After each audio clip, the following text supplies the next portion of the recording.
After you watch this video lesson, click on the link that's right below this video, and that will take you over to PracticeTheGuitar.com, and there you can practice this scale exercise at 15 different tempos with full notation, tablature, and backing tracks to practice along with. Go check it out. Practicing intervals on your guitar is a tricky thing because you end up with a lot of awkward position shifts and hand movements to get to the correct notes that are within the major scale boxes that we're used to on the guitar. And if you are not familiar with this, you want to realize here's what you're doing, is you're playing a note in the scale and then you're jumping up, in this case a third, above each note in the scale. So say for example if I play an A, a third above A would be C sharp. Then we'd go to the next note of the scale. We'd go to a B and then jump up a third above that, which is D. And then you continue on from there with each note in the scale. So it would look something like...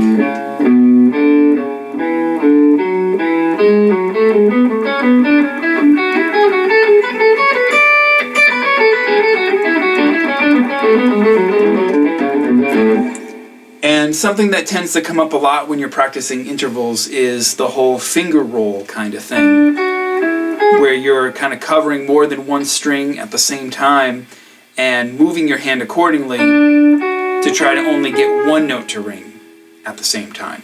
So what's happening there is I'm taking my first finger in this case and I'm just flattening that finger out, but moving the pressure of that finger accordingly to what note I'm on. So if I'm playing, for example, the third string, then I want to go to the second string to jump up a third, then I'm going to kind of flatten my finger out and fret that second string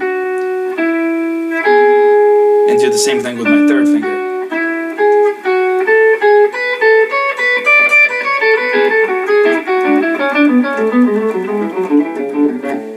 So that happens quite often when you're practicing intervals on the guitar, and that's something that you definitely want to work on, and it takes some practice to get that smooth.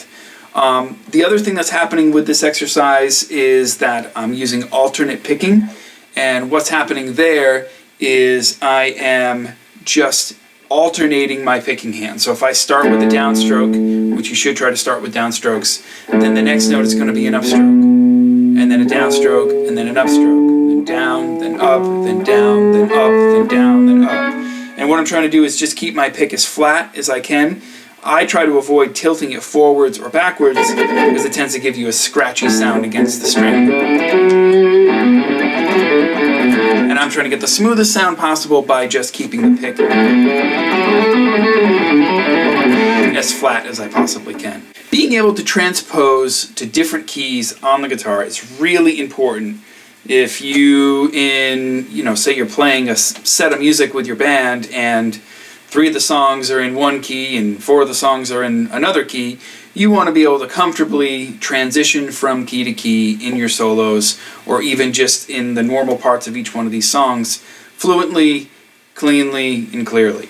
So one thing that this exercise does is help you to navigate at least this one scale pattern in 5 different keys. So this exercise actually that we have on the website goes through 5 different keys, starting on A, going up to the key of C sharp or D flat, and then working our way backwards in half steps. But being able to visualize this one pattern, especially with the shift in the middle of the pattern, is definitely really tricky. You can see that I'm shifting positions even within one key as I'm moving up and moving down. So that's one aspect of practicing scales this way, like how we have at PracticeTheGuitar.com, that would be really, really beneficial for you to master, for you to practice along with, especially at the different tempos, because that also helps you with the position shifts, making them clean and in time. So click on the link that's right below the video, head over to the website, and sign up. Practice along with these exercises. All of this stuff will help you to drastically improve your guitar playing. Go check it out.